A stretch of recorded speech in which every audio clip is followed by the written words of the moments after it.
They don't tell you this when you're young, that some of the hardest working people in the world die with empty pockets, broken backs, and hearts full of silent regret, while men who barely lift a finger sit in tall buildings counting money they never truly earned. I learned that truth too late, at 85 years old, after giving my entire life to hard work. And I need you to hear me carefully before life tricks you the same way it tricked me. Because the world lies to you about money. It lies to good people especially. When I was a boy, my father used to wake up before the sun. I still remember the sound of his boots on the wooden floor, heavy and tired before the day even began. He worked at a factory for 42 years. 42 years. Imagine that. He missed birthdays, weddings, funerals, even the day my mother cried herself to sleep because he forgot their anniversary again. But he believed something with all his heart, something millions of people still believe today. If I work harder than everyone else, one day life will reward me.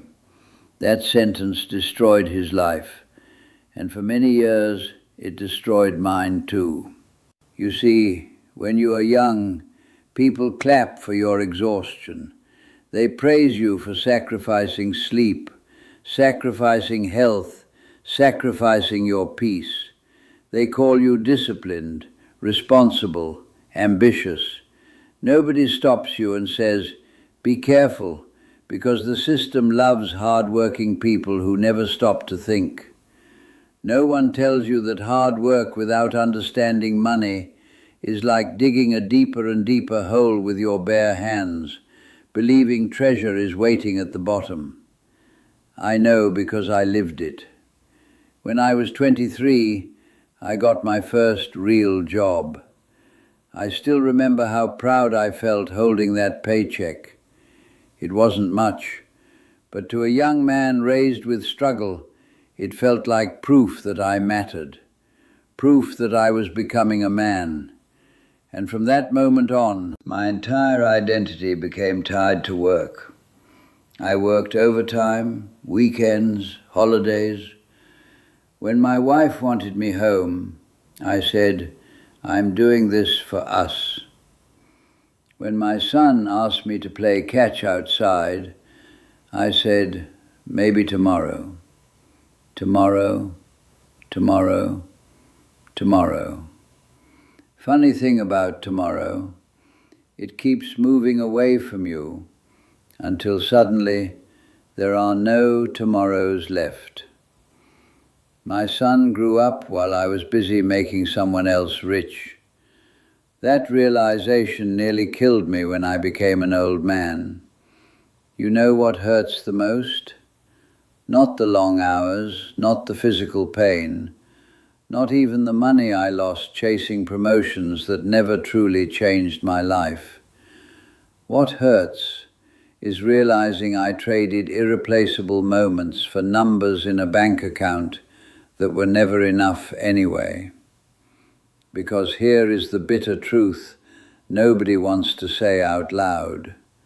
Hard work alone does not create wealth. If it did, construction workers would be millionaires. Farmers would own private islands. Mothers working 3 jobs would live in mansions. But that's not how this world works. The world does not reward effort fairly. It rewards leverage, ownership, timing, and understanding human behavior. That realization made me angry when I first understood it. Deeply angry. I remember sitting alone in my car at 58 years old after being laid off from a company I gave 31 years of my life to. 31 years, gone in a 15-minute meeting. The manager couldn't even look me in the eye. He kept saying words like restructuring and cost efficiency. I walked out carrying a small cardboard box with my family photos inside it, and suddenly I realized something horrifying. To the company, I was never family. I was an expense, and expenses are removed when profits need protecting. That day, something inside me cracked open forever. I drove home slowly because I didn't know how to tell my wife. My hands were shaking on the steering wheel. I remember stopping at a red light and looking at the men beside me in other cars. Young men, stressed men, exhausted men. And I wanted to roll down my window and scream, "They are using your life up." But I stayed quiet, because most people don't want the truth. The truth is uncomfortable. The truth forces you to admit that you can spend 40 years climbing a ladder only to discover it was leaning against the wrong wall. I spent decades believing security came from loyalty. It doesn't. Security comes from becoming valuable beyond a paycheck, from owning something, even if it's small, a skill, a business, investments, knowledge, your time. But nobody taught us that when I was young. They taught us obedience instead. Study hard, get a safe job, work until retirement. And by the time many people realize the game was designed to keep them dependent, their youth is already gone. I know some people listening to me right now feel trapped. I can hear it in your silence. You wake up tired. You go to work tired. You come home tired.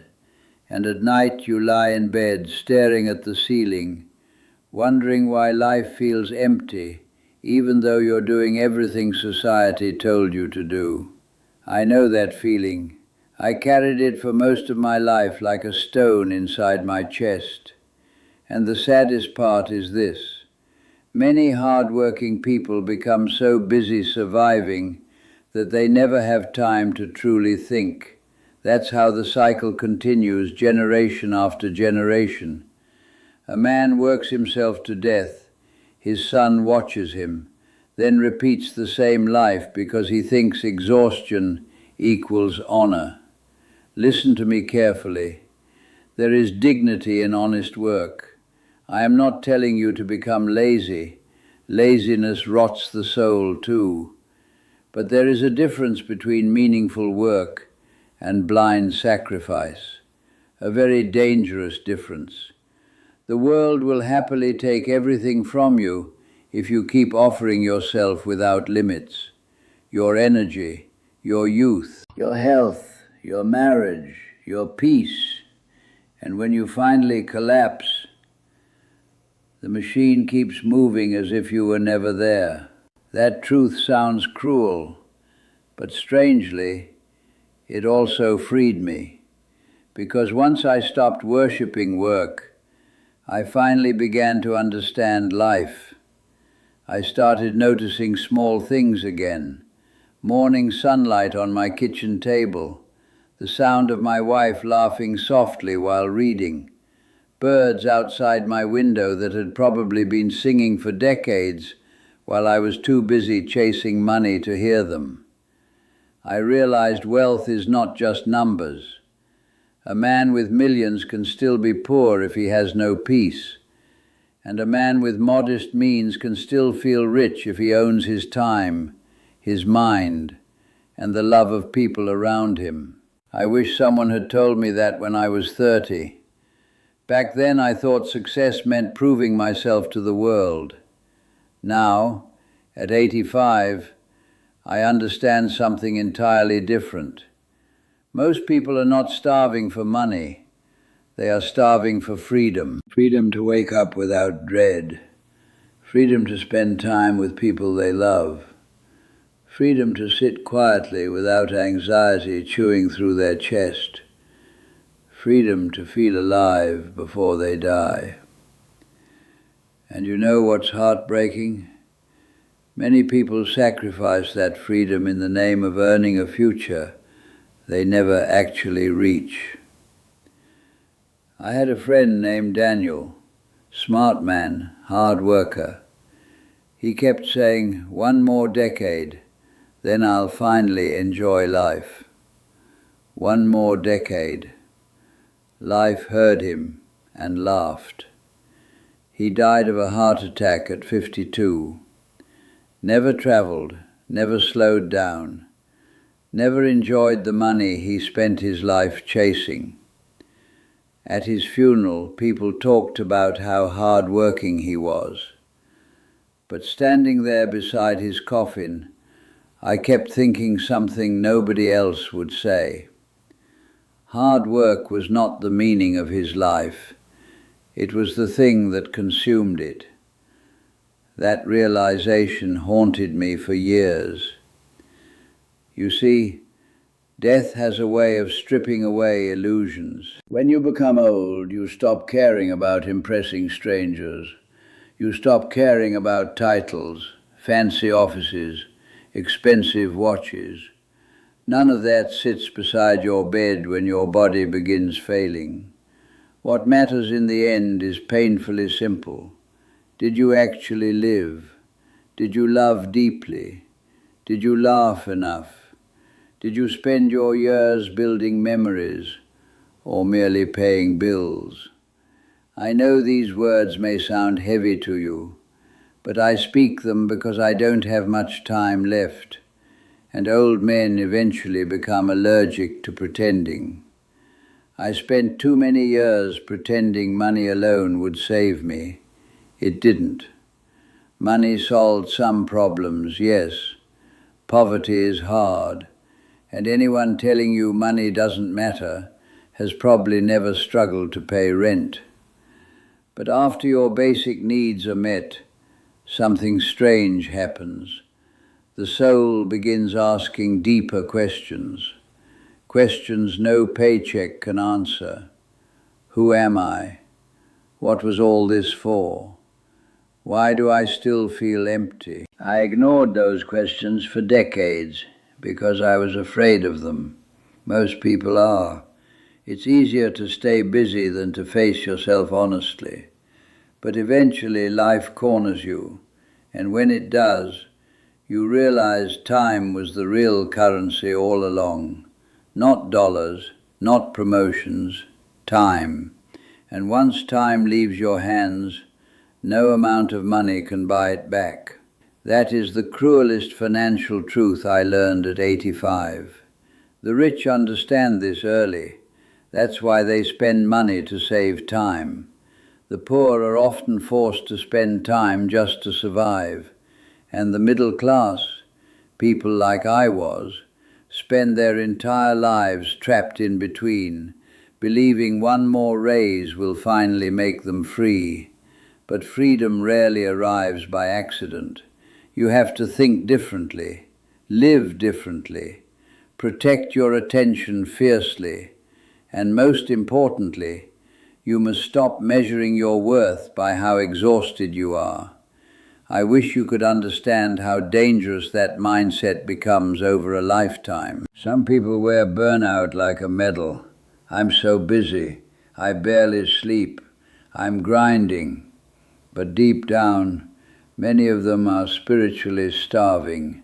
No peace, no presence, no joy, just constant motion. Like hamsters running on a wheel, confusing movement with progress. I know because I was one of them. And now, when I sit quietly in this old chair with trembling hands and fading eyesight, the moments I treasure most cost almost nothing. Conversations, sunsets, holding my wife's hand in silence, hearing my grandchildren laugh in another room. These are the things that make a life feel full, not overtime pay, not another promotion, not proving strangers wrong. If you are young and listening to me now, please, don't wait until your hair turns grey to ask yourself what truly matters. Do not sell your entire soul to a system that would replace you in a week. Work hard, yes, but work wisely too. Learn about money. Learn about ownership. Learn how to protect your time. Learn how to say enough, because there is always another bill, another goal, another shiny thing society tells you to chase. But your life, your actual life, is happening quietly while you are busy making plans for later, and later is not guaranteed. I learned that truth standing beside too many graves. At 85, I no longer believe the richest man is the one with the biggest house or the largest bank account. No, the richest man is the one who can wake up peacefully, look out the window, and feel no regret eating him alive inside. That is real wealth. And if you ignore everything else I've said tonight, remember this one final thing. The world will always ask you to give more of yourself, more hours, more energy, more sacrifice. But before you hand your life away, stop for a moment and ask yourself a question most people are too afraid to ask. When this is all over, will the money have been worth what it cost me to earn it? Because one day, you will become an old man like me, sitting alone in the quiet, surrounded not by your possessions, but by your memories. And memories are the only currency death cannot take from you.